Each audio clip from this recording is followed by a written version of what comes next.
Okay, here we are today to do this terracotta floor. It's about 15 years old floor. What we're going to do, we're going to clean the whole floor and seal it at the end, so we can see how grubby it is, and we'll see how what's it going to look like when we finish this.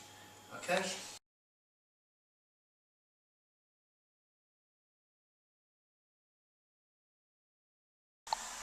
Right, we have finished cleaning this floor and sealed the floor with the matte finished seal. As you can see the difference already all over the floor, and that's it really. This floor is ready to go into use, and this is what you get when you clean this